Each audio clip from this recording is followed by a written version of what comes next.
So you brought up Love is Blind, and that I love that you did, because I literally was going to ask you about that.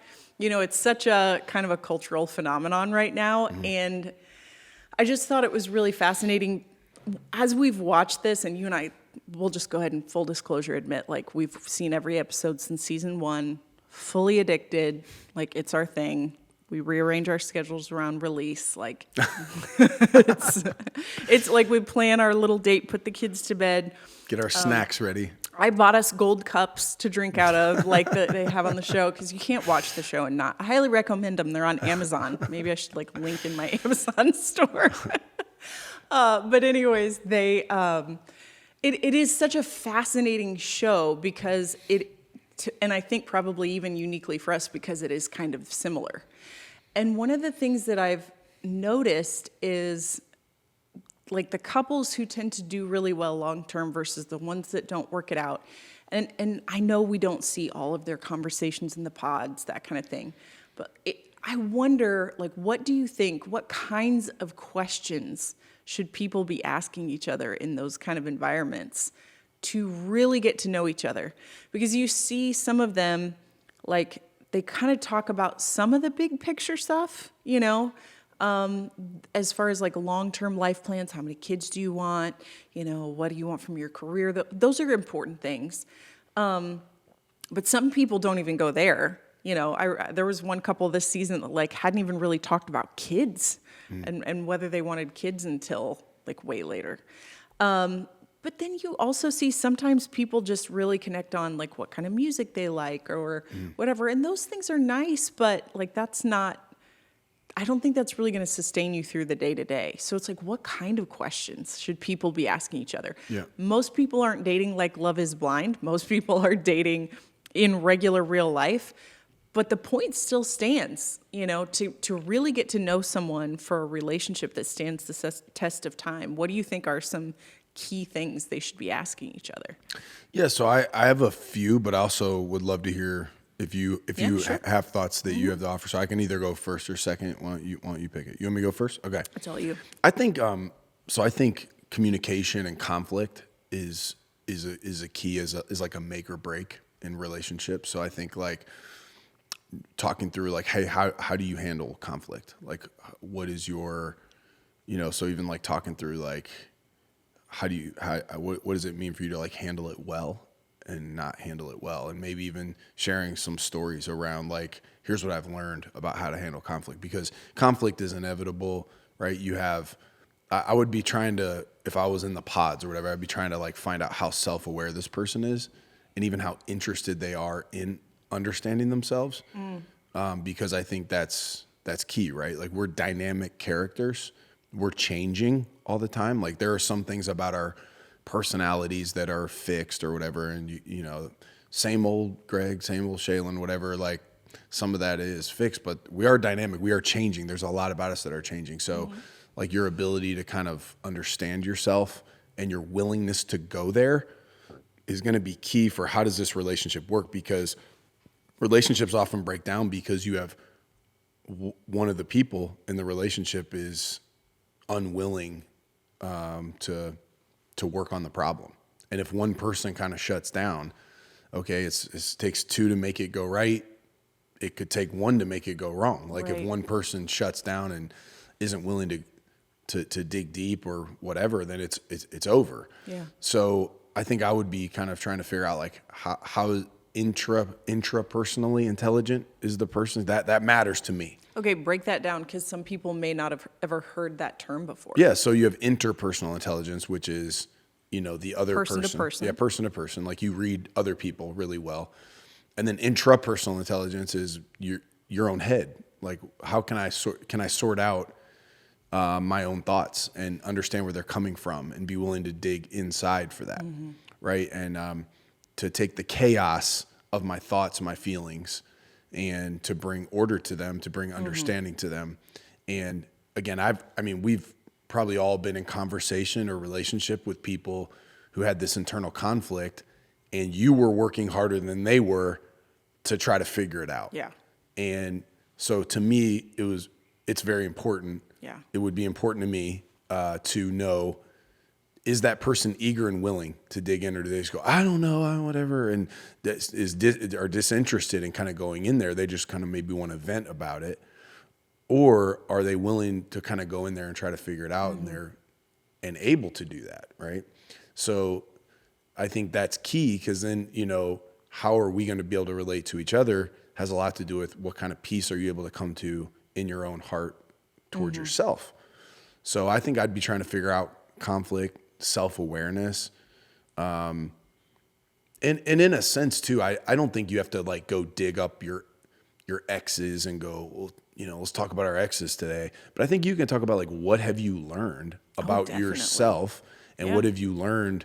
It's a gold mine. About from your previous relationships. Like, we don't have to go and bring up every single detail, but like, to me, again, wisdom is something you develop over time by evaluating your experiences, digging into them, and you come out wiser and smarter. Does this person have a pattern of that? Like, do they tend to every single quote unquote failure or every season they come through the situation and they've come out better? And because that's the reality, right? You have ups and downs, you have victories and failures, and there have been just as many marriages that fell apart because of victories. Yeah. Okay. They win and didn't know how to manage victory. Seriously, that's a huge one. I love that. That wasn't even on my radar, but gosh, that is a massive one that I think is that flies under the radar and that wrecks people. Is that they have not in any way prepared for the new weight that winning in life brings, that achieving goals, that getting to the next level, so to speak, gets to you. You do see people crumble after they've been together their whole lives and they finally get to the top, so to speak, right? And they have this pinnacle moment and they fall apart. They weren't prepared for success either. I think that's a really good one. Yeah. So I guess for me, it would be somebody that is self-aware, values self-awareness, is able to do that, and then is able to take whatever situation, whether it's a high or low, and to work their way through it in a positive way, and then is basically knows how to do conflict. Yeah. So if we don't, man, we're gonna, whether we win or lose, we're gonna destroy our relationship. Yeah. I need somebody that can go there with me. That would be very important to me. How about you? Yeah, two things real quick, just related to what you said. So first of all, talking about how success can destroy a couple, I think that's probably like a new concept for a lot of people to think about, because I know for a long time I didn't think about that either. And I think most people just assume like everything's rosy at the top. So once we get there, like everything's going to be golden and beautiful and great. And all of our things that we've been stressing over will be gone. And no, you're going to have new things that you stress over. You're under a microscope. You have more people criticizing you. You have more pressure. So much. You have burdens to bear, right? You start your business, it's just you, then it's just you. You have 50 employees, you have 100 employees. Right. Now you have 100 people that their livelihoods. You're responsible for. Yep. The other piece on that too, sorry, I just lost my train of thought. The other piece of that too that I think is an issue is that people will sometimes put their relationship on the back burner to a degree during those phases where they're working their way up the mountain, right? Because again, they just have this assumption that once we get there, it's going to be great and we're going to have time for each other and the pressure will be off and we'll just be celebrating on the mountaintop. And then what they don't realize is A, like you said, now you have a whole new set of pressures, but also B, even in that moment where you're celebrating at the top, if you've put your relationship on the back burner this entire time, it's not just magically waiting for you when you get there. You've continued to develop as human beings this entire time. And if you're not doing it together, you might get to the top and realize we don't even really know each other. Yeah. We don't like each other. We don't know what to talk about. And so you're toasting with a stranger. Yeah. And it's just not.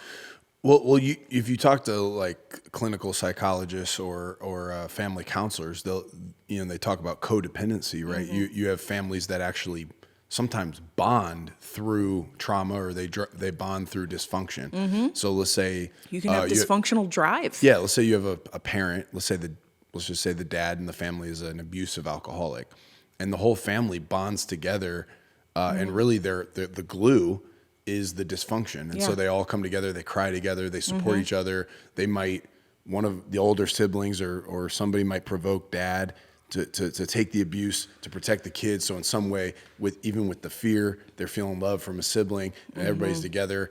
And then clinical psychologists will tell you that dad goes to rehab, dad gets to the bottom of his issues, dad gets free, and the families often fall apart. Yeah. Because now the dysfunction is gone, and what are we rallying around? So in some ways you would think that the abuse would destroy the family, and it does destroy the family in a sense, right? But often they stay together. Then when the dysfunction is removed, now we're actually winning. Yeah. Now we're actually But if we haven't succeeding. learned how to function as a healthy unit around a healthy motivation, and you took away basically the centrifugal force of our family. Yeah.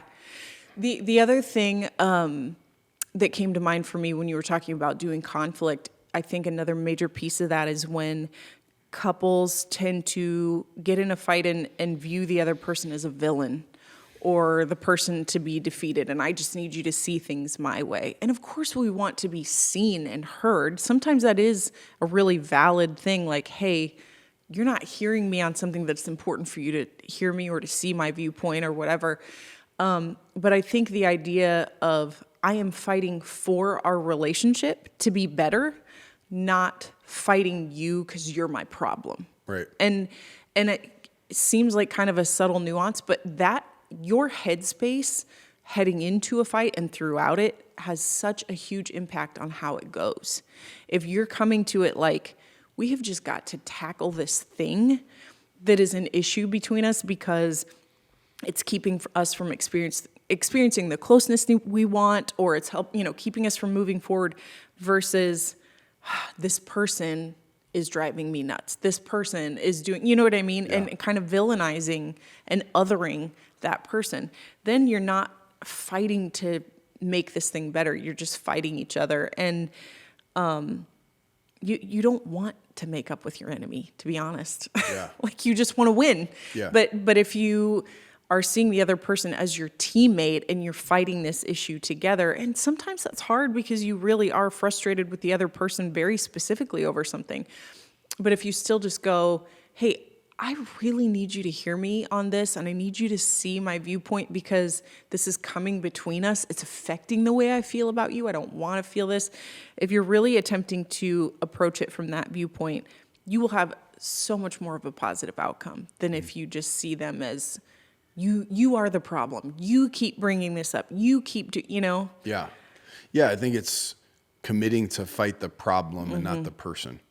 Exactly. And often it feels like, well, the problem and the person are one and the same. Right. But no, there's something else, right? Like you fell in love with this person. Right. Or, you love this person for a reason. Like there's so many good qualities in that person. And something is in there. There's a factor, there's a catalyst that's in there that's causing that person to not be the best version of themselves, or for me to not be the best version of myself, right? What is it? It's an insecurity, or it's some factor that is overtaking my good qualities, and it's causing me to behave in a certain fashion, and it's causing me to maybe be protective of myself and to be selfish or whatever it might be. And so often what we do is we look at that person and we attack them. Yeah. Instead of going, what is that catalyst? It's funny. We were at a conference recently, and one of the speakers got up and showed a picture of himself when he was like 8 years old, and he was like the cutest kid, right? And he goes, I think we all should carry around pictures of ourselves at 8 years old and just show them to each other. So that he goes, I think we would treat each other a lot better. I loved that. Yeah, it really was a great point. Yeah, because, you see this grown up, right, who's acting in a certain fashion. They're lashing out, or they're shutting down, or they're, again, in the worst version of themselves. And often it stems even from the 8-year-old you. Yeah, and it's easy to make an enemy out of that person and go, you know what, they should know better. But the reality is, they were once an 8-year-old, and in some ways there's still maybe an 8-year-old in them, right? And you're going, it's not that they're bad. They're made in the image of God. They have a lot of great gifts, a lot of great qualities. Right. At their best, they're generous, they're kind, they're all these things. At their worst, though, Yeah. You know, they're this other thing. And so now I'm attacking this person and I'm driving them further maybe into the worst version of themselves. And of course, in romantic, like intimate relationships. Yeah, you're butting up against things in each other all the Yeah. time. And if it gets ugly, right, I know how to hurt you. Right. Like, you know how to hurt me. You have seen into me, right? That's what intimacy is. Into me, see. You've seen all the way into my heart. You know what would cut me deep, and I know what would cut you deep. And so if you kind of go there and you start to attack this person, now instead of being an ally, someone that could actually be a guide and in the right way help them, you know, to work through whatever the actual problem is and get them to the person, help them get back to the person that they were meant to be. Now I'm attacking them. And of course, again, that's where probably some of the most harmful, painful things happen, right? Yeah.